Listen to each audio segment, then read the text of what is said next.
Wanted Radio, en toute indépendance.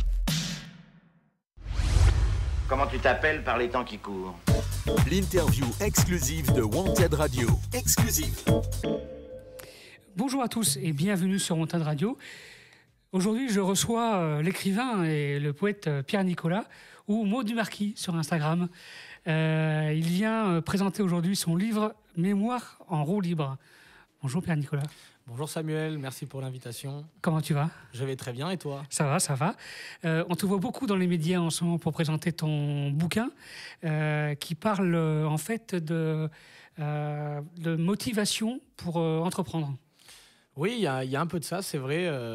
Alors, t'es le premier qui aborde le sujet comme ça, mais c'est vrai que justement, c'est par rapport aux difficultés que parfois on peut rencontrer dans notre vie, il faut faire face et que entreprendre un voyage peut-être, ouais. C'est ce que j'ai fait moi par rapport à mon expérience personnelle dont je parle dans ce livre. Entreprendre pour guérir, pour aller mieux, pour continuer d'aller de l'avant. Oui, parce qu'entreprendre, on parle beaucoup de l'entrepreneuriat dans l'entreprise, mais aussi c'est entreprendre quelque chose. Ça peut être exactement. Une Entreprendre activité, un sport, enfin, entreprendre quoi. Le fait de vouloir aller mieux. Oui, voilà. Très important. Aussi, tout à fait. Et dans ce livre, tu racontes en fait comment le cyclisme est devenu... ma question vraiment, c'est comment le cyclisme est-il devenu pour toi une métaphore pour surmonter le chagrin et reconnecter l'essentiel? Alors, je m'amuse souvent à penser que la vie, c'est comme le vélo, c'est d'abord une question d'équilibre. Oui. Moi, j'ai pu remarquer au cours de mon voyage à travers les Pyrénées, voyage que j'ai fait pour la Fondation Recherche Alzheimer, comme je l'ai précisé dans le début du livre. Tout à fait. La route n'est pas plate. Quelque part, c'est des hauts et des bas. Dans le vélo, c'est pareil. Tout ce qui s'oppose à nous sur un vélo, c'est ce qui s'oppose aussi à nous dans la vie de tous les jours. Et cette métaphore, j'en ai tiré quelque part que le vélo, c'est une école de la vie. Que la vie est belle, mais qu'à vélo, elle est encore plus belle. Pardon, et oui, parce que dans ce livre, tu racontes ton parcours à vélo dans les Pyrénées pour passer un message, pour récolter des fonds, et qui t'a inspiré aussi, parce que tu t'es un peu poète aussi, parce que sur tes réseaux sociaux, tu fais beaucoup de poésie aussi. Est-ce que ça aussi, ce périple que tu racontes dans ton bouquin, ça t'a inspiré aussi à écrire disons que moi, j'avais pas prévu d'écrire ce livre. C'est mon tout premier. J'écris depuis que j'ai 15 ans. J'en ai 28 aujourd'hui. J'ai commencé par la poésie, c'est vrai. J'ai fait un peu de chansons. J'ai écrit quelques nouvelles. Mais ce voyage m'est tombé dans les bras parce que en mai 2021, je venais de me séparer d'une copine dont j'étais très amoureux. C'était une période compliquée pour moi. Comme je le dis dans le début du livre, j'ai toujours pris la fuite dans les moments compliqués de ma vie. Et j'ai un ami, Jacques Darigo, qui m'appelle à ce moment-là et qui me propose de traverser les Pyrénées à vélo avec lui afin de rendre hommage à son grand-père décédé des suites de la maladie d'Alzheimer. Il a souhaité qu'on fasse une levée de fonds pour cette fondation qui est à Paris. Et pendant mon voyage, comme je l'ai toujours fait, j'ai toujours tenu un carnet de bord. Et je me suis rendu compte, en faisant le résumé d'étape après étape, comme je le faisais chaque jour, que j'étais en train de vivre une aventure extraordinaire, autant sur le point de vue humain que sur le point de vue sportif. Donc j'ai décidé d'en faire un livre et c'est comme ça que ce livre s'est articulé. Du coup, est-ce que ton livre sur ton parcours à vélo sort de tes notes que tu as prises pendant ce parcours? Oui. Ou tout est remémoré comment ça s'est passé? Alors, comme je le dis, ce carnet, aujourd'hui, lecteur, vous le tenez entre vos mains. Donc, c'est mon carnet de voyage que j'ai remis et que j'ai retravaillé et que j'ai remis en ordre pour en faire ce livre. Et bien évidemment que j'ai fait appel à ma mémoire puisque j'ai écrit ça aussi avec le fil de mes souvenirs. Ça marche.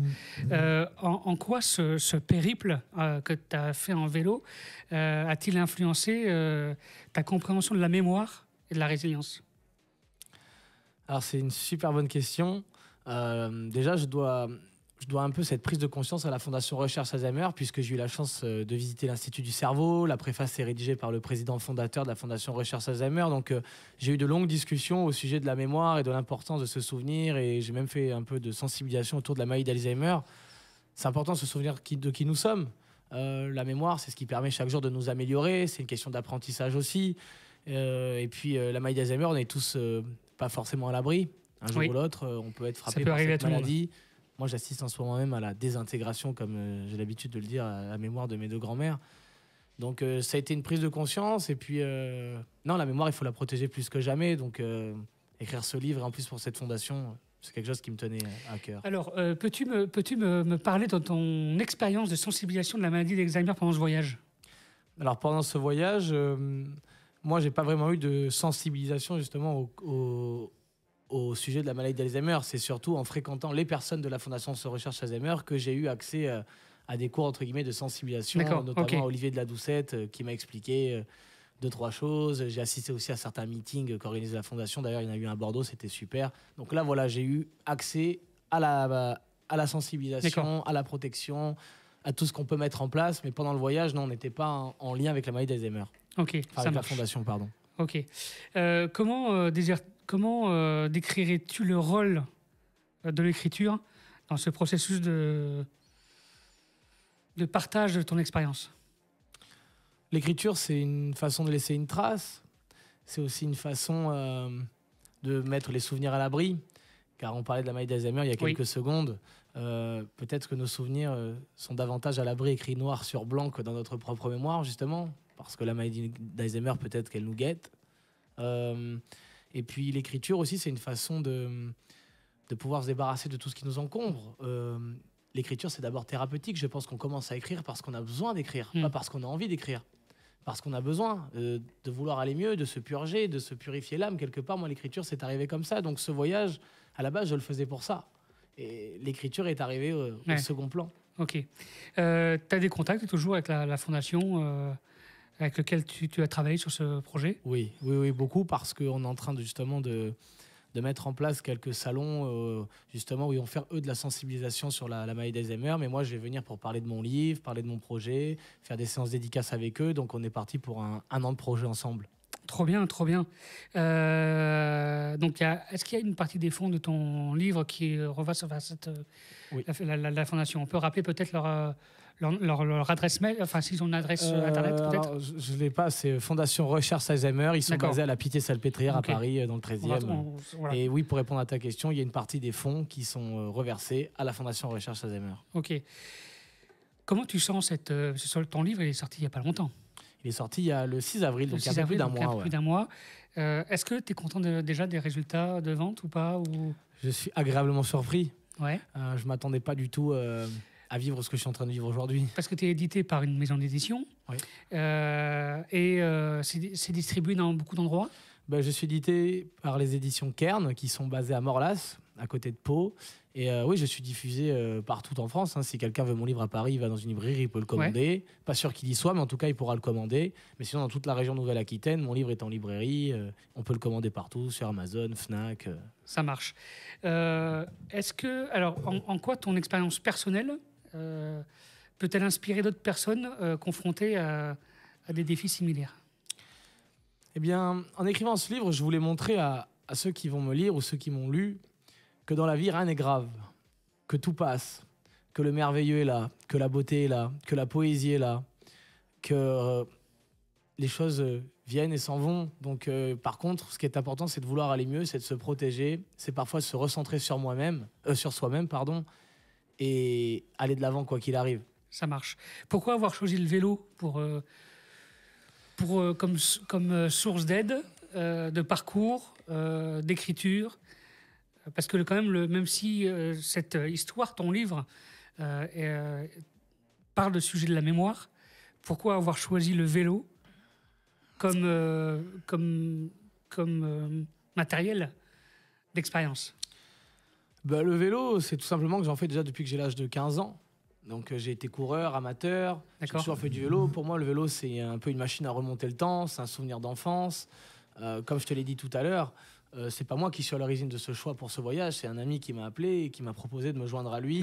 Moi, ça faisait longtemps que j'avais pas fait de vélo, j'avais arrêté et je me suis dit ça peut être trop dur de se remettre. Ça a été des grands moments de souffrance. Ouais. Ça a été des grands moments de souffrance, mais également des grands moments de plaisir. C'est ce qui a fait un peu l'équilibre justement. Mais non, ça a été une belle aventure, douloureuse, mais une belle aventure. Ouais. Okay. Et puis ça m'a permis de me remettre au vélo et je fais depuis toujours du vélo. J'ai complètement repris.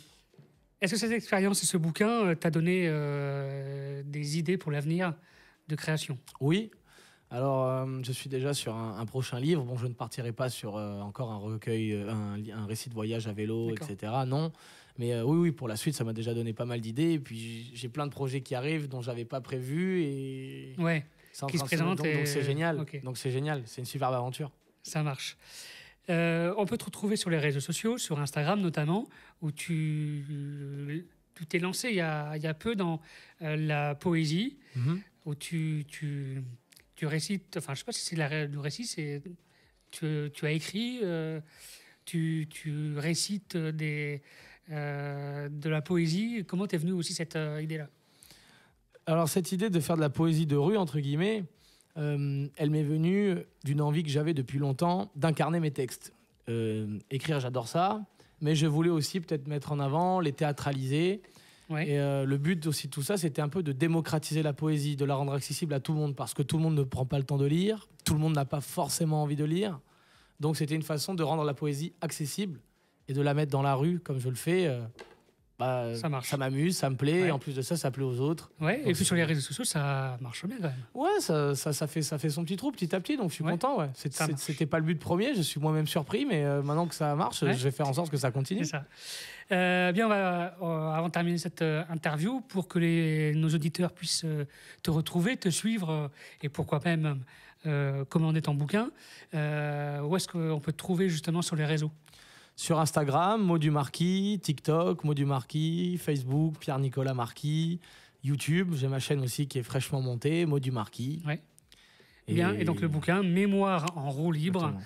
disponible partout presque, enfin même partout. Et si vous ne le trouvez pas dans la boutique où vous allez habituellement l'acheter, n'hésitez pas à le commander ou à le faire commander par votre boutique.